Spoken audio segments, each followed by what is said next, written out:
이 시간에는 우리가 다음 세대를 생각하고 교육에 대해서 좀 고민하는 그런 시간을 가지려고 합니다. 제가 한 번은 교육이라는 주제로 설교를 하고 있고요. 한 번은 교육이라는 주제로 또 강의를 하려고 합니다. 그래서 오늘은 이제 교사 교육을 할 텐데요. 이것은 또 교사들에게만 해당되는 이야기는 아닙니다. 또 우리 자녀들을 키우고 있는 부모님들에게도 해당하는 또 이야기이기 때문에 우리가 함께 집중해서 공부하는 시간이 되었으면 좋겠습니다. 저는 좋은 선생님 또 좋은 부모, 저는 어떤 부모를 좋은 부모로 정의 내릴 수 있을까? 또 어떤 교사를 좋은 교사로 정의할 수 있을까? 오늘 이 첫 번째 강의 때는 그 이야기를 하려고 합니다. 답을 먼저 말씀드릴게요. 답은 성찰하는 부모, 성찰하는 교사입니다. 성찰이 굉장히 중요합니다. 물론 비단 부모와 교사에게만 해당되는 건 아니죠. 목회자들도 성찰해야 됩니다. 그리고 의사 선생님들도 성찰해야 됩니다. 성찰이 너무나 중요한 키워드입니다. 좋은 교육자가 되겠다, 좋은 교사가 되겠다, 좋은 부모가 되겠다, 성찰하셔야 됩니다. 여러분, 성찰은 두 가지의 의미를 가지고 있어요. 첫 번째는 자신이 누구인지에 대해서 끊임없이 생각하고 고민하는 게 성찰입니다. 즉, 정체성에 대한 관심인 것이죠. 인생은 정체성 싸움이라고 합니다. 내가 어떤 사람인가, 이 싸움을 계속하는 거예요. 이 고민을 계속하는 거예요. 그 답을 계속 찾아 나가는 내적 싸움의 과정이 인생인 거예요. 하물며 우리 아이들을 가르치고 우리 아이들에게 영향력을 주는 부모, 영향력을 주고 있는 교사라면 더더욱 우리는 우리의 정체성에 대해서 생각하고 질문을 던지고 고민해 봐야 한다는 것입니다. 성찰, 너무나도 중요합니다. 자, 성찰의 두 번째 의미는 내가 부족한 게 무엇일까? 내가 실수한 게 무엇일까? 내가 더 개선되어야 할 점은 무엇인가? 내가 더 발전되어야 하는 점은 무엇인가를 고민하는 게 바로 성찰입니다. 그러니까 오늘 성찰에 대한 이 두 가지 인식을 꼭 가지세요. 첫 번째 뭐라고요? 정체성, 내가 누구인지. 두 번째는 내가 부족한 게 무엇인지, 실수한 게 무엇인지, 개선되어야 할 점이 무엇인지, 발전되어야 하는 점이 무엇인지를 생각하는 것. 그것이 성찰입니다. 여러분, 부모는 끊임없이 이 두 가지를 생각해 봐야 돼요. 내가 누구지? 하나님 앞에 나는 누구지? 아이들 앞에 나는 누구지? 자신의 정체성에 대한 고민들을 해야 되고요. 나는 완전한 부모가 아니거든요. 완벽한 부모가 아니거든요. 그래서 내가 아이들한테 실수한 게 없는가? 내가 아이들 양육하고 가르치고 또 교제하면서 실수한 건 없는가? 고민하셔야 됩니다. 교사 선생님들도 마찬가지죠. 하나님이 나를 교사로 세우셨는데 나는 어떤 정체성을 가지고 이 교육적 사명을 감당해야 하는가? 이 부분에 대한 성찰이 있어야 하고요. 내가 아이들과 만나서 가르치고 양육하고 교제하는데 나는 완전한 교사가 아니기 때문에 실수하잖아요. 그 실수한 게 무엇인가? 잘못한 게 무엇인가? 개선되어야 할 점이 무엇인가? 발전되어야 하는 점은 무엇인가를 고민하는 것. 그것이 성찰입니다. 여러분, 이런 성찰을 해보세요. 여러분의 교육은 하루 이틀, 일주일, 1년, 2년, 3년, 10년 지나면 완전히 다른 계속 성장하는 교사가 될 겁니다. 성장하는 교사, 성숙하는 교사는 그 핵심은 성찰에 있습니다. 성찰하지 않는 교사는 맨날 똑같아요. 1년이 지나고 2년이 지나고 3년이 지나도 똑같습니다. 교육 패턴도 똑같아요. 마음가짐도 똑같아요. 그런데 성찰하는 선생님 계속 성장합니다. 여러분, 교회 학교 선생님이 매일 성찰한다고 생각해 보세요. 매일까지는 바라지 않을게요. 여러분에게 제가 요구하고 싶은 것은 일주일에 한 번이라도 성찰하는 시간을 가져보세요. 일주일에 한 번 성찰하고 교육에 임해 보세요. 일주일에 한 번 성찰하고 아이들 만나보세요. 그럼 여러분의 교육이 어떻게 바뀔지 정말 기대가 됩니다. 근데 성찰하지 않는 교사는 성장할 수가 없습니다. 그래서 오늘 첫 번째 강의는 성찰하는 교사가 되자입니다. 자, 그래서 성찰할 수 있는 제가 비결을 좀 쉽게 설명을 드릴게요. 육하 원칙 아시죠? 육하 원칙에 한 가지를 덧붙이는 거예요.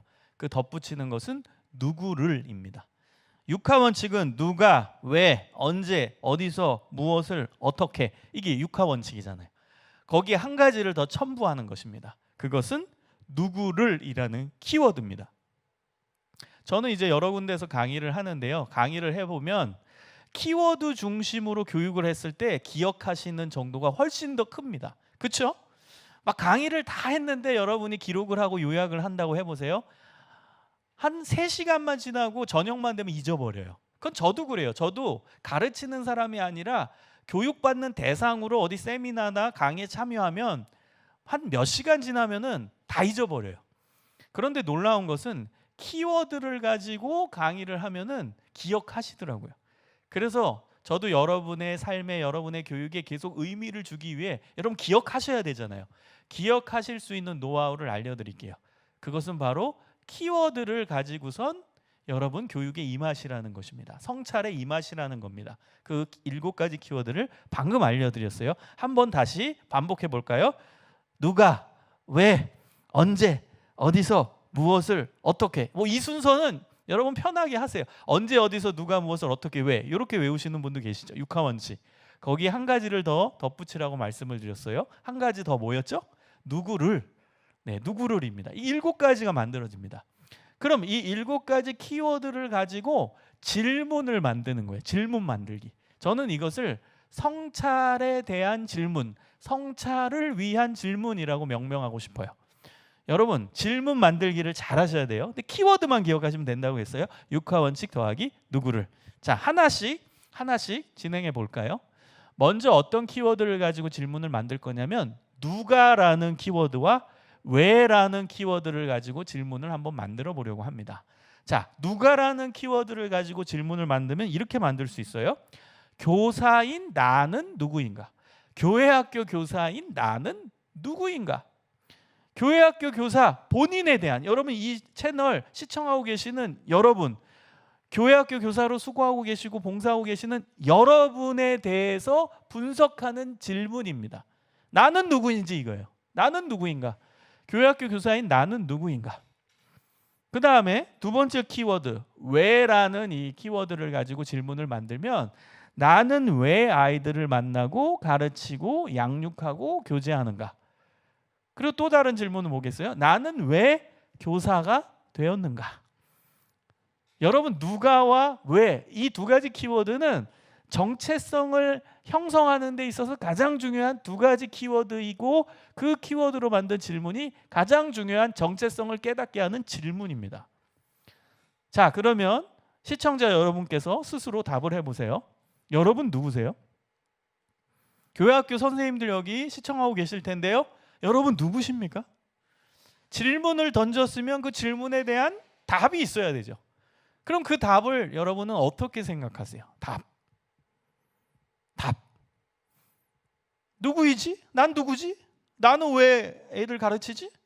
나는 왜 여기 있지? 왜 나는 수많은 봉사 중에 교회학교 봉사를 하고 있지? 왜? 그리고 난 누구지? 이 2가지는 같이 붙어 다니는 질문이에요. 너무나 중요합니다. 그리고 답이 있어야 된다는 거예요. 근데요, 제가 말씀드리고 싶은 것은 이 2가지 질문을 떠올렸을 때 그 답의 기준은 하나님과의 관계에서 나오는 답이어야 한다는 거예요. 하나님과의 관계에서의 답이었으면 좋겠어요. 아니, 답이었으면 좋겠다가 아니라 답이어야 합니다. 예를 들어 볼게요. 왜에 대한 거 먼저 해볼게요. 여러분 왜 교사가 되셨어요?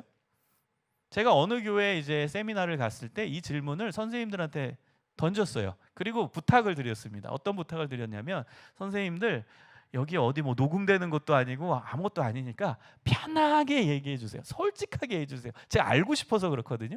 선생님 왜 교사 되셨어요? 교회학교 선생님 왜 되셨어요? 정말 솔직히 말씀해 주세요. 그랬더니 진짜 솔직하게 답을 하셨어요. 어떤 선생님은 이렇게 답하십니다. 아, 저는요 우리 친한 집사님이 피자를 저한테 사주셨어요. 그래서 그 피자를 먹으면서 이런 말을 하시는 거예요. 아, 우리 교회 학교 부서에 교사가 부족한데 당신이 좀 와줘. 그냥 하면 돼. 그랬더니 저는 뭐 교육에 대해 아는 것도 없고 뭐 저는 교육의 교자도 잘 모르는데 그냥 오면 돼. 그냥 은혜로 하는 거야. 은혜로. 자, 이렇게 해가지고 피자 먹다가 이제 교회 학교 교사가 되셨다고 말씀하신 분이 계십니다. 아주 솔직하시죠. 또 어떤 분은 요거는 아주 진짜 너무너무 솔직해요. 뭐라고 말씀하시냐? 주방봉사보다 쉬워서 교회학교 교사했습니다. 너무나 솔직하게 말씀해 주셔서 저는 고맙죠. 속에 있는 진짜 얘기를 해주셨으니까. 주방봉사 힘들잖아요. 근데 주방봉사보다는 교회학교 교사가 좀 더 쉬울 것 같아서 하셨다라는 분이 계셨어요. 그리고 의외로 많이 나온 답이 뭔지 아세요? 많이 나온 답이 우리 아이를 보려고. 그러니까 이런 거죠. 우리 친자녀가 중학교 3학년이에요. 그럼 나는 중등부 교사를 한다는 거야. 그래서 교회에서 우리 애가 예배 잘 드리는지, 우리 애가 뭐 실수 안 하는지, 우리 애가 어떻게 친구 관계 맺는지 그거 보려고. 좋은 의미로는 보려고고요. 좀 안 좋은 의미로는 감시하려고죠. 우리 애 보려고, 친자녀를 보려고 교회학교 교사 됐다라고 말씀하시는 분이 의외로 많았습니다. 여러분 어떻게 생각하세요? 지금 세 가지 답을 제가 언급을 했는데요. 뭐 피자 먹다가 교사가 됐다. 그리고 주방봉사보다 쉬워서 교회학교 교사가 됐다. 우리 아이 보려고 교사가 됐다. 여러분 이 답은 성찰에 대한 답이 될 수 있을까요? 제가 답의 기준을 말씀드렸죠. 하나님과의 관계에서 나오는 답이어야 한다고. 하나님과의 관계에서 여러분 이 세 가지를 살펴보세요. 피자 먹다가 교사 됐다? 부끄럽죠. 주방봉사보다 쉬워서 교사 됐다? 부끄럽죠. 우리 애 감시하려고 내가 교사 됐다? 부끄러운 답이죠. 이건 답이 될 수 없다라는 뜻입니다. 그래서 여러분 성찰을 할 때 질문을 던지고 그 질문에 대한 답은 하나님과의 관계에서 여러분 답을 갖고 계셔야 된다는 거예요. 지금 이 채널을 보고 계시는 분이 이런 얘기 하실 분도 계세요. 제가 바로 그래요. 제가요 치킨 먹다가 피자 먹다가 교사 됐어요. 전 이제 교사 그만둬야 되는 거 아닐까요? 여러분 이런 또 잘못된 적용하시면 안 됩니다. 오늘부터 답을 찾으시면 돼요. 오늘부터. 기독교 신앙은 감사한 게 뭐예요? 이전 것은 지나갔으니 보라 새 것이 되었도다. 이전까지는 그랬을지 모르지만 오늘부터 이 강의를 듣고 나서 깨달음이 오셨다면 오늘부터 답을 찾으세요. 내가 왜 교사를 해야 되는지, 내가 왜 교회학교 교사가 되었는지. 하나님의 사전에는 우연이 없는데 내가 교회학교 교사가 된 게 우연이 아니다. 그렇다면 답이 뭘까? 하나님이 왜 나를 교육의 현장으로 이끌어 주셨을까? 왜 아이들을 케어할 수 있는 교육자의 사명을 저에게 맡겨주셨을까를 그 답을 꼭 찾으시기 바랍니다. 하나님과의 관계에서의 답이어야 한다는 거예요. 자, 그러면 누가에 대한 부분으로 이제 질문을 던지고 생각해 봅시다. 교사인 나는 누구인가? 여러분 누구세요? 저는 제 나름대로 이 질문을 던지고 답을 한다면 저는 이렇게 답하고 싶어요. 저는 부족하지만 하나님께서 은혜를 주셔서 교육의 사명을 감당하는 자입니다. 저는 이렇게 답하고 싶어요. 제가 뭘 강조했죠? 저는 부족하지만 하나님께서 은혜를 주셔서 교육의 사명을 감당하는 자입니다. 부족하지만이 저는 중요하다고 생각해요.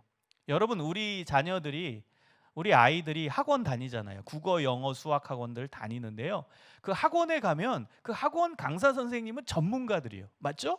국어 전문가, 영어 전문가, 수학 전문가예요. 전문가라는 건 뭐예요? 아이들이 모르는 컨텐츠를 갖고 있다는 뜻이에요. 아이들은 이 수학 문제 못 풀지만 이 선생님은 푼다라는 거예요. 그게 전문성이죠.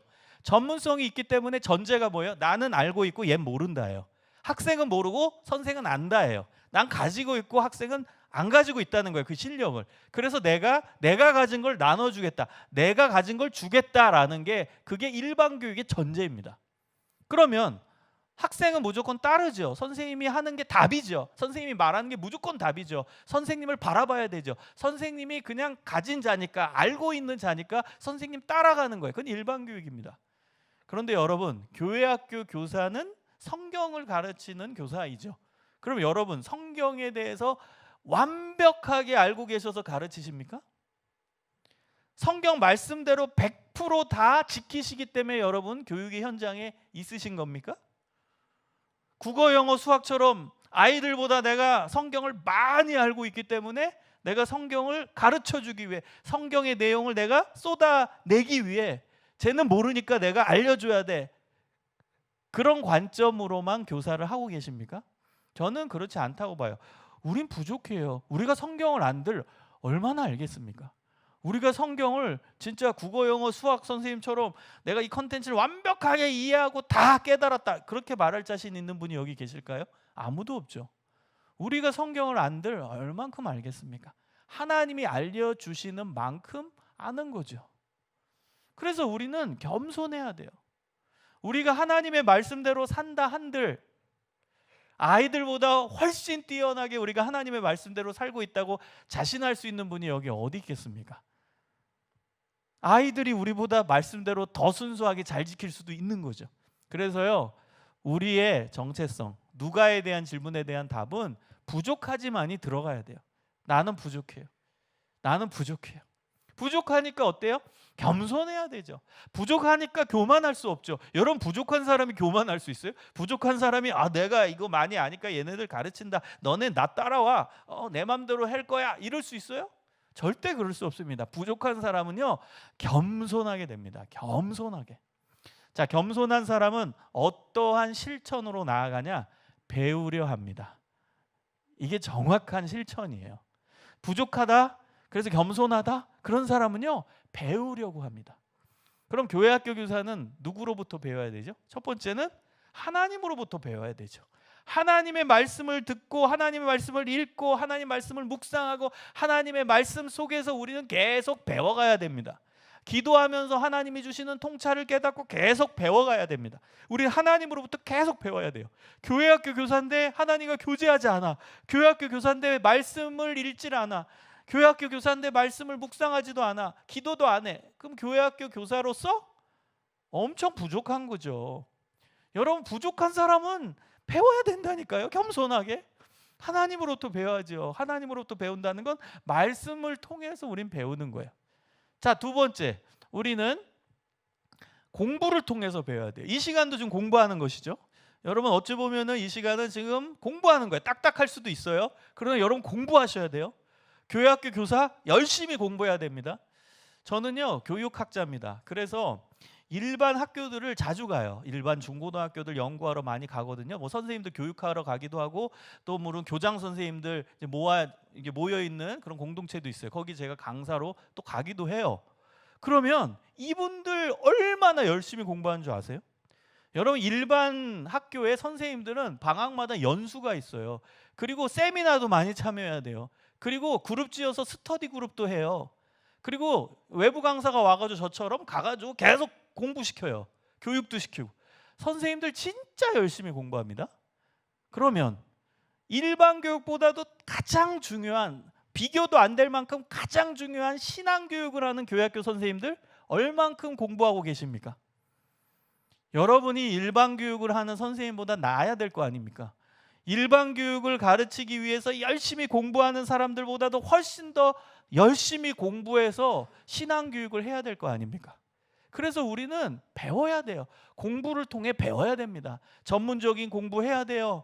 전문적으로 여러분, 교육 방법에 대해서도 공부해야 되고요. 교육 내용에 대해서도 공부해야 되고요. 교육 환경에 대해서도 공부해야 되고요. 교육 철학에 대해서도 공부해야 됩니다. 그리고 교육 시스템에 대해서도 공부해야 되고요. 그 시스템을 운영하는 것도 공부해야 돼요. 이거 다 공부예요. 그래서 여러분, 열심히 공부하셔야 돼요. 지금 한국 교회가 너무 이 교사대학, 교사교육이 너무 형식화됐어요. 1년에 한 번 외부 강사 불러가지고 1시간, 2시간 그걸로 때우는 교회학교가 얼마나 많습니까? 너무 안타까워요. 그렇게 1년에 한두 번 1시간씩 해가지고 교사들이 성장할 수가 없어요. 꾸준하게 적어도 1년에 2달은 공부해야죠. 그래서 체계적인 이 교육이 이루어져야 됩니다. 여러분, 공부하셔야 돼요. 교회에서 제공해주지 못하면 요즘에는 여러 컨텐츠들이 있잖아요. 유튜브 컨텐츠도 있고요. 책들도 좋은 책들이 너무나 많습니다. 스스로라도 공부하셔야 됩니다. 그래서 배워야 됩니다. 부족함을 느끼는 분들, 겸손한 사람들은요, 배우려고 합니다. 전문성을 키우기 위해서 배웁니다. 자, 세 번째는 누구로부터 배워야 되냐? 아이들로부터 배워야 됩니다. 아이들로부터. 제가 이 부분에 대해서는 예전에 설교를 한 적이 있어요. 아이들로부터 배우는 성장 교육. 배우면서 나도 성장하는 거예요. 제가 지난번에 이것은 말씀을 드렸습니다. 여러분, 교사라고 일방적으로 쏟아내고 일방적으로 내가 다 아니까 너네 따라와라, 아니라고 했죠. 기독교 교육 교사는 우리 부족하니만 가르치니까. 그럼 아이들로부터도 우리가 배워야 됩니다. 아이들과 대화를 통해서 아이들과 교육의 현장에 같이 있으면서 우리도 배워 나가야 한다는 것입니다. 여러분, 아이들 통해서 배우려는 자세를 꼭 가지세요. 아이들과 대화하면서 나만 말하지 말고 애들 말하게 하세요. 그러면 그 이야기 속에서 내가 배워야 할 점은 무엇인지를 찾기를 바랍니다. 그러면 재밌어요.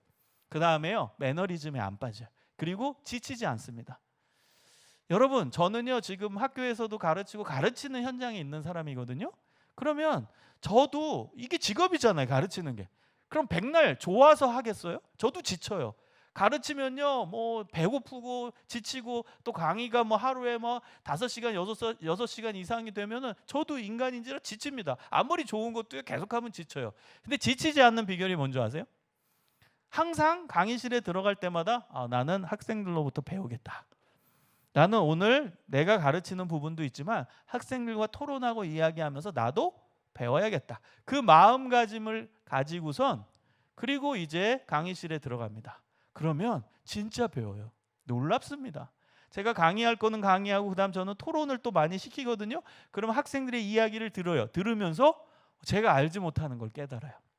저는 종종 퀴즈도 내요. 퀴즈 하면서 이제 질문을 하는데 그 퀴즈에 답을 할 때 와, 내가 생각하지도 못한 답을 하는 학생들이 있어요. 그러면서 저는 또 배워요.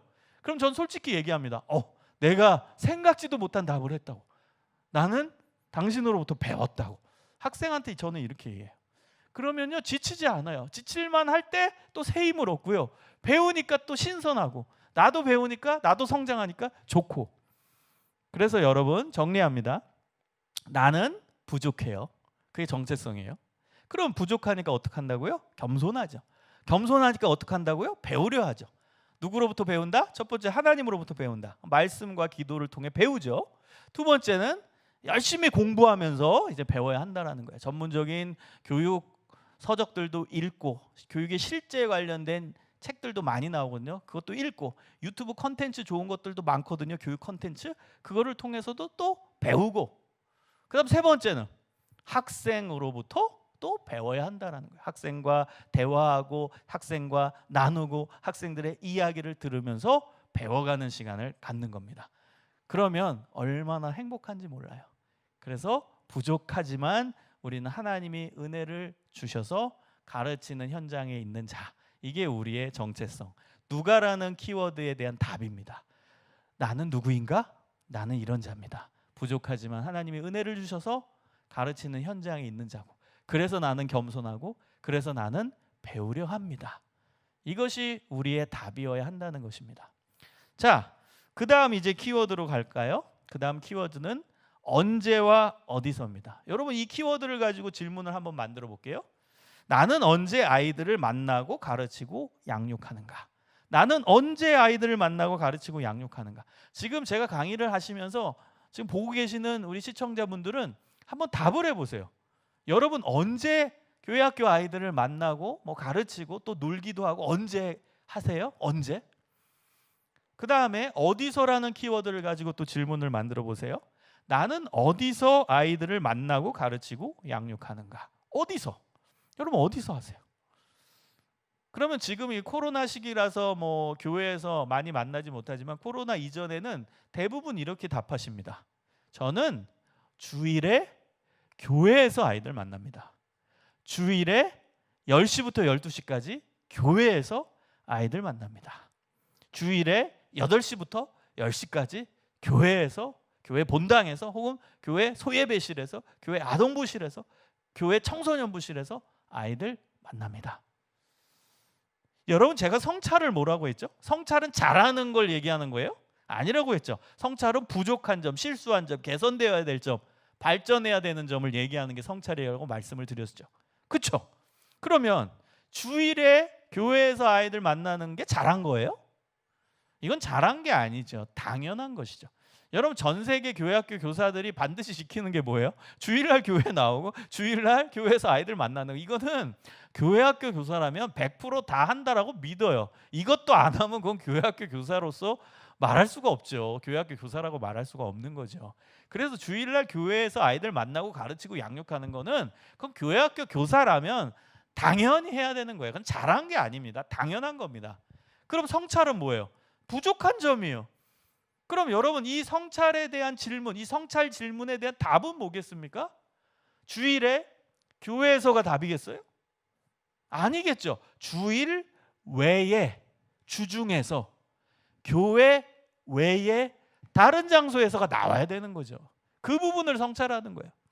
나는 주일 외에 주중에서 아이들을 만나고 양육하고 가르치는 시간이 있느냐, 이게 있어야 된다라는 거예요. 교회 말고 다른 장소에서, 아이들이 있는 생활 공동체에서, 생활의 공간에서, 아이들 학교에서, 아이들 학교 앞에서, 혹은 학원에서, 집 앞에서, 어디서, 교회 외의 장소에서 신앙에 영향력을 주는 그 현장이 있어야 된다는 거예요. 그게 여러분 성찰에 대한 답입니다. 여러분 어때요? 지금 제가 한 5초 시간을 드릴게요. 스스로 성찰해 보세요. 교회 외에 여러분 다른 장소에서 아이들 만나고 계세요? 주일 외에 다른 주중 시간에서 아이들에게 신앙적인 영향을 주고 계십니까? 어떠세요? 여러분 요즘에 중요해지는 교육의 필드가 있습니다. 교육의 장. 어디죠? 온라인이죠. 온라인이 중요한 교육의 장이에요. 필드입니다. 이제는요, 어찌 보면은 다른 장보다도 가장 중요한 교육의 필드가 온라인이 됐어요. 코로나 시대를 또 맞이해서 포스트 코로나 시대 때도 이 온라인은 굉장히 중요한 공간입니다. 교육의 공간. 그러면 면대면으로 만날 수 없는 이 시기에는 온라인으로 아이들과 만나서 소통하고 아이들에게 신앙적인 영향을 주어야 한다라는 거예요. 여러분 어떠세요? 지금 온라인으로 아이들과 소통해서 이 코로나 기간 가운데서도 아이들 신방하고 계십니까? 아이들에게 신앙적인 영향을 주고 계십니까? 아이들에게 말씀 한 구절이라도 알려주고 계십니까? 온라인을 통해? 어떻게 하세요? 여러분 성찰해 보셔야 된다는 거예요. 저는 좀 이 시대를 맞이해서 좀 안타까운 소리들을 들어요.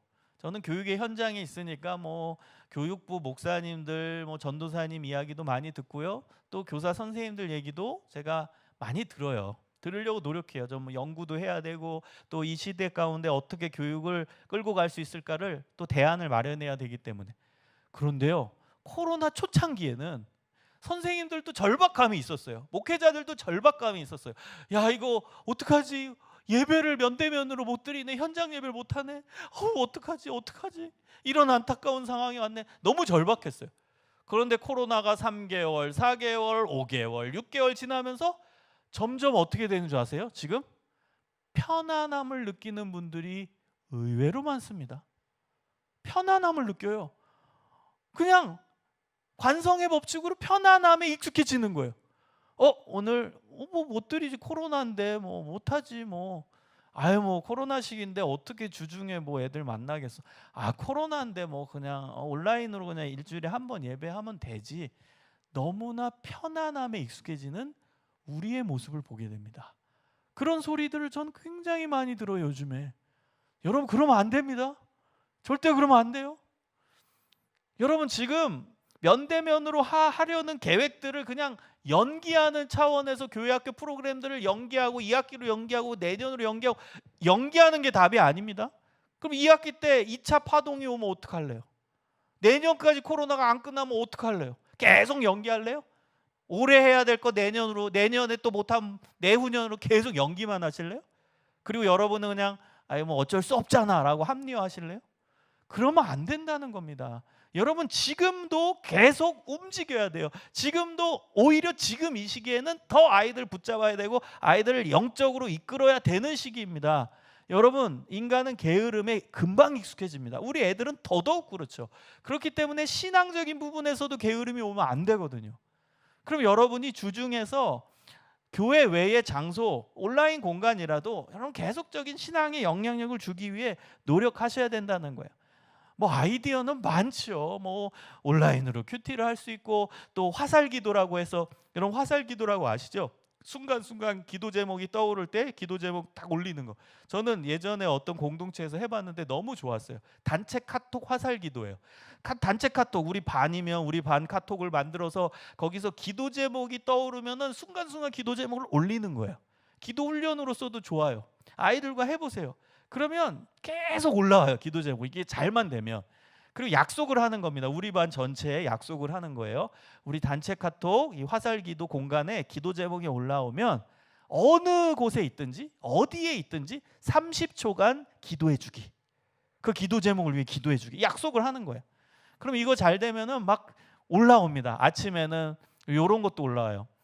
지금 학교 가야 되는데 버스가 안 옵니다. 버스 오게 해주세요. 기도 제목 올라와요. 그럼 어디에 있든지 30초간 그 아이를 위해 기도해 주는 거예요. 우리 반 아이를 위해 기도해 주는 거예요. 서로. 뭐 길을 가다가도 기도할 수 있잖아요. 눈 안 감아도 걸으면서 생각으로 기도할 수 있잖아요. 30초간 기도해 주는 거예요. 또 오후에는 이런 기도 제목이 올라옵니다. 지금 독서실에 있는데요. 잠이 와요. 잠 좀 깨서 공부할 수 있게 해주세요. 기도 제목이 딱 올라와요. 그럼 보고 어디 있든지 서로 그 아이를 위해 30초간 기도해 주는 것이죠. 여러분 이거 활용을 해보세요. 정말 온라인으로 할 수 있는 게 사실은 굉장히 많아요. 기도도 할 수 있어요. 큐티 나눔도 할 수 있어요. 성경 읽기도 할 수 있어요. 성경 듣기도 할 수 있어요. 얼마나 할 수 있는 게 많이 있는데요. 그래서 선생님들 주중에 아이들을 어떤 형태로든 만나셔야 돼요. 온라인을 통해서도 만나셔야 돼요. 그리고요 직접 가고 싶으세요? 그럼 가세요. 가서 아이들 만나세요. 마스크 딱 쓰고 선물 하나 딱 만들어 가지고 애들, 요즘에 아이들 그래도 매일은 안 가도 학교 가는 친구들 많잖아요. 그럼 학교 앞에 있다가 그 선물만 전달하고 위로 한번 해주는 거예요. 너 고생한다. 선생님은 너를 위해 기도한다. 그게 신방이에요. 신방. 그래서 여러분이 아이들에게 어떻게든 주중에 신앙적인 영향을 주기 위해 노력하는 교사가 되셨으면 좋겠습니다. 알겠죠? 이제는 주일 외에 주중에 영향력을 주셔야 돼요. 알겠죠? 그 다음에 교회 외에 다른 아이들의 공동체, 생활 공동체에서 아이들과 만나는 시간이 있어야 된다는 거예요. 학교, 학원, 그다음 온라인, 이게 아이들의 생활 공동체거든요. 그 생활 공동체 가운데서 아이들에게 신앙적인 영향을 줄 수 있어야 됩니다. 자, 그다음 이제 키워드 무엇을과 어떻게입니다. 무엇을과 어떻게. 이 무엇을과 어떻게를 가지고 질문을 만들어 볼게요. 나는 무엇을 가지고 아이들을 가르치고 양육하고 있는가? 여러분 뭘 가지고 아이들 가르치세요? 무엇을? 이것은 교육학 용어로 커리큘럼이에요. 어떤 커리큘럼을 가지고 아이들을 가르치고 양육하고 있는지. 커리큘럼, 내용입니다. 교육 내용. 내용을 갖고선 가르쳐야 되죠. 그 다음 두 번째, 어떻게에 대한 키워드를 가지고 질문을 만들면 나는 어떻게 아이들을 가르치고 만나고 양육하고 있는가? 이것은 교육 방법에 대한 부분이죠. 교육 방법. 어떤 방법을 가지고 아이들과 교제하고 어떤 방법을 가지고 아이들에게 신앙적인 부분을 가르치고 있는가? 이것을 고민하고 성찰하는 것입니다. 여러분에게 또 질문을 던집니다. 답을 해보세요. 여러분 뭐 가지고 아이들 가르치세요? 무엇을 가지고 아이들에게 신앙적인 영향을 주세요?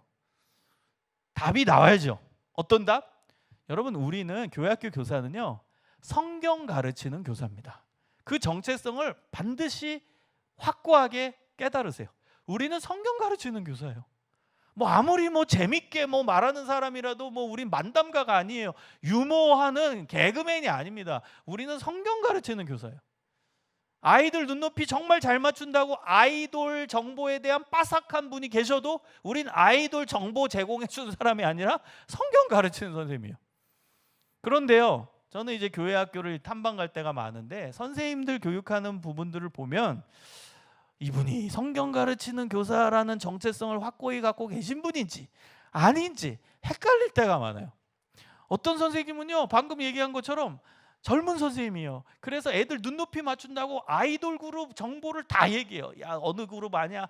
지난주에 무슨 일이 있었대? 콘서트 했대? 콘서트에 몇만 명 왔대? 이 얘기를 다 풀어놓다가 시간 다 보내요. 공과 시간 30분인데 25분까지 그 얘기하다가 야 5분 남았다. 5분 안 되겠다. 야 공과책 펴. 야 오늘 말씀 보자. 5분 다 가요. 기도하고 마치자. 시간 됐다. 이런 선생님 계세요. 또 어떤 선생님은 돈이 좀 많나 봐. 물론 선생님이 아이를 사랑해서 그렇겠죠. 무슨 얘기냐? 야 오늘 외식 뭐 할래? 회식 뭐 할래? 회식 메뉴 정하자. 뭐 먹을래? 피자. 야 피자는 지난번에 먹었잖아. 뭐 먹을래? 중국집도 갔잖아. 뭐 먹을래? 이 메뉴 정하다가 또 시간 다 보내는 선생님도 계세요. 물론 이제 아이들 사랑하는 마음에 그렇겠지만 여러분 중요한 건 뭐예요?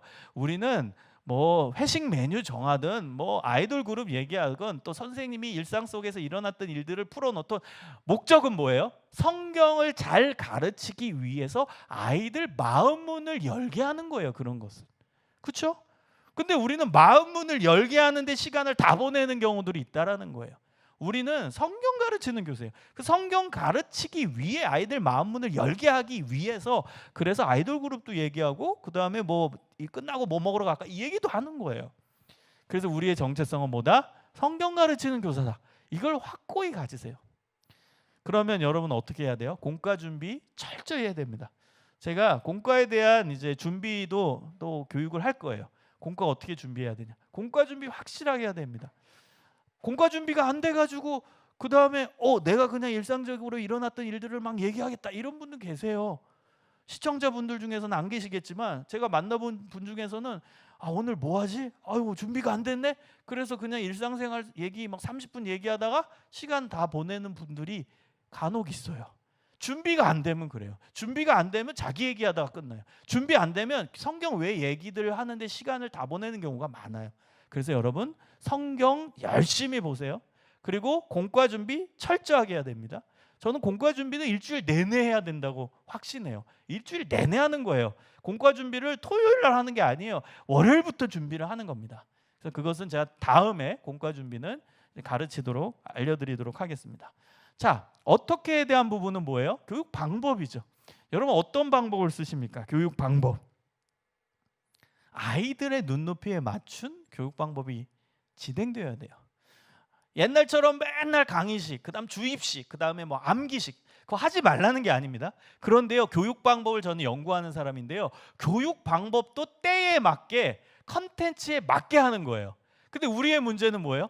컨텐츠와 때와 상황 전혀 고려 없이 무조건 강의, 무조건 암기 몇 개 되지가 않아요. 우리가 교회 학교에서 쓰는 교육 방법이. 그것은요 20년 전에도 30년 전에도 40년 전에도 그랬어요. 그런데 요즘 학교 교육 가보세요. 일반 교육에서는 얼마나 다양한 교육 방법을 쓰는지 몰라요. 창의적 교육 방법, 다중지능에 의한 교육 방법, 그다음 새로운 교육 방법, 4차 산업혁명에 맞는 교육 방법 얼마나 많은 교육 방법들이 나와서 실제 시연이 되고 실제 학교 현장에서 활용되는지 몰라요. 그런데 교회 교육은 여전히 우리는 20년 전, 30년 전, 40년 전에 썼던 교육 방법을 지금도 쓰고 있어요. 여러분 문제는 뭔지 아세요? 그 방법을 썼을 때 애들에게 맞냐 안 맞냐 이게 문제인 거예요. 어른들은 괜찮아요. 어른들은 강의식을 하던 무슨 방법을 쓰든 우리 어르신들, 우리 교회 오래 다닌 분들은 아멘하고 받아들여요. 근데 애들은 아닌 것이죠. 여러분 요즘 우리 아이들은요. 내용과 형식 중에 뭐가 더 중요하냐? 형식이 중요합니다. 내용은 조금 전에 얘기한 무엇을이에요. 형식은 어떻게 해요. 근데 애들은 어떻게가 자신의 마음에 맞으면 무엇을 받아들입니다. 여러분 이게 아이들의 특징이라는 걸 정확히 아세요. 이것은요 초중고 공통입니다. 어떻게가 내 마음에 맞아야 무엇을 받아들인다는 거예요. 재밌는 얘기 해드릴게요. 제가 몇 년 전에 본 교육 잡지에 중학교 2학년 학생이 엄마에 대해서 정의 내린 것을 봤어요. 엄마, 중2짜리들이 설문조사를 한 거죠. 그래서 다양한 이야기들이 나왔는데 그 많이 나온 단어들을 조합해서 문장을 만들어 봤습니다. 뭔지 아세요? 중2가 엄마에 대해서 정의 내린 것. 이렇습니다. 옳은 말을 기분 나쁘게 하시는 분. 이게 엄마에 대해 정의한 거예요. 옳은 말을 기분 나쁘게 한다. 이게 아이들이 이제 엄마에 대해서 그렇게 생각을 한다는 거예요. 근데요, 저는 그걸 웃어 넘기지 않고 그 문장 하나에 아이들의 특성을 잡았어요. 어떤 특성이에요? 여러분, 옳은 말은 말의 내용이죠. 그러니까 엄마가 하는 말이 우리 애들은 옳다라는 걸 알아요, 몰라요? 안다라는 거예요. 근데 문제는 뭐죠? 우리 애들의 문제는 안 들어요. 아니, 옳은 말인데 왜 안 듣죠? 이게 맞는 말인데 왜 안 듣죠? 이게 엄마 아빠들의 항변이죠. 아니 이게 내가 한 말이 옳은 말인 거, 내가 잔소리한 게 우리 애들한테 다 살이 되고 피가 되는 옳은 말인 거 애가 안다고요. 그럼 우리 엄마 아빠들이 이렇게 얘기하죠. 근데 왜 안 들어? 근데 왜 안 들어? 근데 왜 애들은 안 듣는데요? 기분 나쁘게 했다라는 거예요. 옳은 말을 기분 나쁘게 했다는 거예요. 기분 나쁘게 하는 말의 형식이에요. 말의 전달 방식이에요. 말의 전달 방법이에요. 여기서 정확히 애들의 특성이 나오죠. 애들은 전달 방식, 이 방법이 자신들의 마음에 맞아야 말의 내용을 받아들인다는 거예요. 애들은 자신의 형식에 맞아야, how가 맞아야 what을 받아들인다는 거예요. 어떻게가 맞아야 무엇을 받아들인다는 거예요. 여러분, 설교도 마찬가지예요. 우리 청소년 아이들 설교할 때 목사님이 성경 주석 많이 참고하고 완벽한 설교문을 만들었어요. 내용은 100점 만점, 설교학에서도 100점 만점의 설교문을 만들었어요. 그리고 설교했어요. 근데 애들은 주무시고 계세요. 그러면 목사님 화가 나죠. 청소년부 목사님이, 아니 이 설교문이 어떤 설교문인데 100점 만점의 설교문인데 근데 왜 애들은 주무시고 계시죠? 설교의 방법이 애들 눈높이에 못 맞춘 거죠. 이게 애들의 특징이라는 거예요. 그 방법이 자신들의 마음에 맞아야 그 내용을 받아들인다는 거예요. 설교의 내용이 아무리 완벽해도 전달 방식이 how가 마음에 들어야 그 내용을 받아들이는 존재, 그게 바로 우리가 가르치는 아이들이에요. 그래서 여러분, 이제 우리가 how에 관심을 가져야 돼요. 교육 방법, 다양한 교육 방법을 써야 돼요. 애들과 소통할 때는 말의 방법이 있어요. 애들 눈높이에 맞춘 방법을 써야 되고요.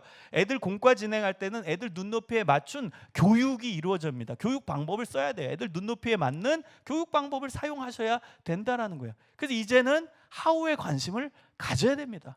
그래서 나는 어떤 교육법을 쓰고 있는가? 이 부분에 대해 성찰을 계속 해보세요. 자, 마지막입니다. 마지막 키워드는 뭐예요? 누구를이죠. 누구를. 이걸 가지고 이제 질문을 만들면, 나는 누구를 만나고 가르치고 양육하고 있는가? 나는 누구를 만나지? 나는 누구를 가르치고 있지? 나는 누구를 가르치고 만나고 교육하고 양육하고 있지? 누구를? 우리 아이들에 대한 분석입니다. 저는 이렇게 생각해요. 사랑의 구체적인 단어는 관심과 이해다. 맞죠? 사랑의 구체적인 단어는 관심과 이해예요. 사랑하면 관심 갖게 되고요. 사랑하면 관심 가져서 이해하려고 노력하게 돼요. 저는 이건 자연스러운 반응이라고 생각해요. 예를 들어 볼게요. 교회 학교에 딱 갔는데 어떤 청소년 아이가 이어폰을 끼고 있어요. 음악을 듣고 있겠죠. 그런데 이 선생님이 옆에 가서 너 지금 무슨 음악 들어? 그랬더니 막 귀찮은 듯이 선생님을 쳐다봐요. 선생님 한번 들어보면 안 될까? 딱 그 아이의 음악을 딱 들었는데 이제 BTS 음악이 나오는 거야. 딱. 근데 이 선생님은 나훈아 팬이에요. 나훈아 팬. 안 맞죠? 야, 이 선생님은 아주 이제 나훈아를 그렇게 그 세대예요. 그래서 나훈아 팬이라고 생각해 보세요. 가정해 보세요. 그러니까 BTS의 그 비트 빠른 그 음악이 안 맞는 거예요, 이 선생님. 그래가지고 이렇게 얘기하는 거예요. 야, 이거 뭐 이런 거 들어. 야, 이거 뭐 비트가 왜 이렇게 빠르니? 난 나훈아 팬인데. 야, 만약에 이렇게 얘기한다면 이 선생님이 이 학생을 진짜 사랑한다고 말할 수 있을까요? 전 아니라고 봐요. 여러분, 사랑한다면 관심과 이해는 자동이에요.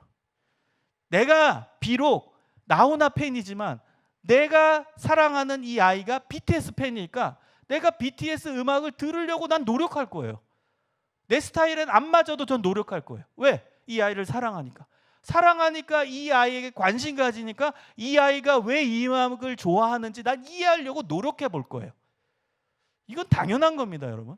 여러분, 사랑을 한다면 관심과 이해는 자동입니다. 내 스타일에 안 맞아도 난 이해하려고 노력하게 돼요. 그게 사랑이에요. 그렇다면 여러분, 교회 학교 아이들 얼만큼 사랑하십니까? 교회 학교 여러분이 맡고 계시는 아이들 얼만큼 사랑하십니까? 다시 돌려서 이야기하면 얼만큼 관심 가지고 이해하려고 노력하고 계십니까? 그들이 듣고 있는 음악 여러분 얼만큼 이해하세요? 그들이 보고 있는 유튜브 영상 얼만큼 이해하십니까? 그들이 하고 있는 게임 얼만큼 여러분 이해하고 계시냐고요. 그냥 단지 얘는 왜 이렇게 얘네들은 게임만 하고 있어? 아이고, 얘네는 하루 종일 게임만 하는구나. 이렇게 한숨 섞인 어조로 말하는 건 아닌지요. 여러분, 사랑한다면 그렇게 반응 안 합니다. 사랑한다면 관심 갖고 이해하려고 노력해. 왜 얘네들은 이렇게 게임에 열광하지? 왜 이 음악을 그렇게 좋아할까? 얘는 왜 이 유튜브 영상을 그렇게 지겹게 볼까? 이해하려고 노력하게 돼요. 관심 갖고. 그게 진짜 사랑입니다. 그래서 여러분, 아이들을 정말 사랑하세요? 그러면 아이들 이해해 주세요. 더 구체적으로 이해는 세 가지 종류의 이해입니다. 우리 아이들은 머리가 발달하고 있어요. 지적 발달.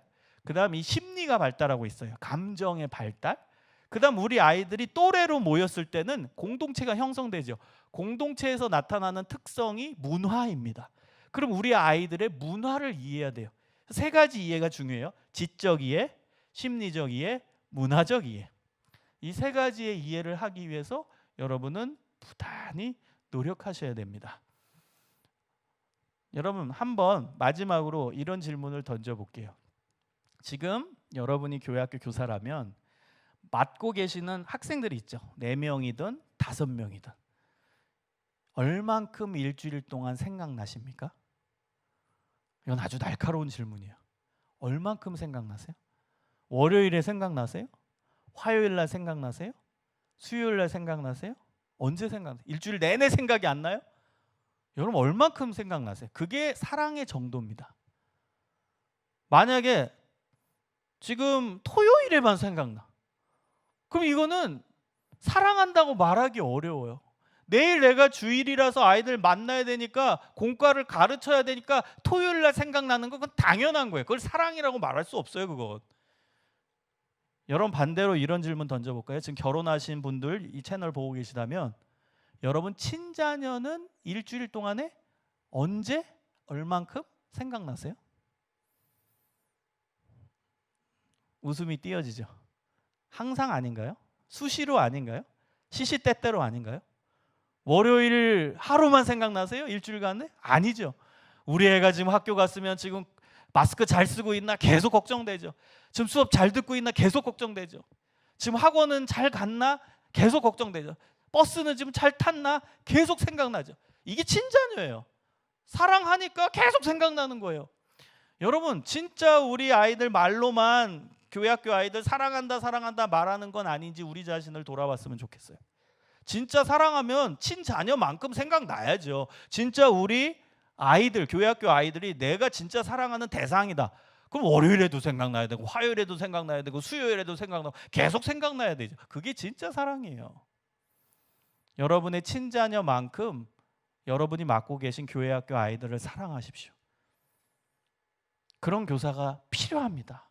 이 시대에 너무나도 필요합니다. 오늘 제가 7가지 키워드 알려드렸어요. 꼭 실천하세요. 제가 더 많이 바라지 않을게요. 일주일에 딱 1시간만이라도 이 7가지 키워드를 떠올려서 질문 던지고 질문에 답해보는 시간을 가지세요. 그럼 여러분은 분명 하나님께서 기뻐하시는 좋은 교사가 될 것이라고 확신합니다. 여러분, 화이팅입니다. 힘차게 기독교 교육의 현장에서 하나님이 기뻐하시는 교육을 잘 감당하시기를 소망합니다. 우리 함께 기도합시다. 하나님, 감사합니다. 오늘 7가지 키워드를 가지고 우리 자신을 돌아보는 훈련에 대해서 공부했습니다. 내가 누구인지, 하나님 앞에 내가 누구인지를 성찰하게 하시고, 내가 부족한 점이 무엇인지, 개선되어야 할 점이 무엇인지를 끊임없이 고민하고 생각하는 좋은 교사들 되게 하여 주옵소서. 하나님 앞에 바른 교사들 될 수 있도록 인도하여 주시옵소서. 감사드리오며 예수님 이름으로 기도합니다. 아멘.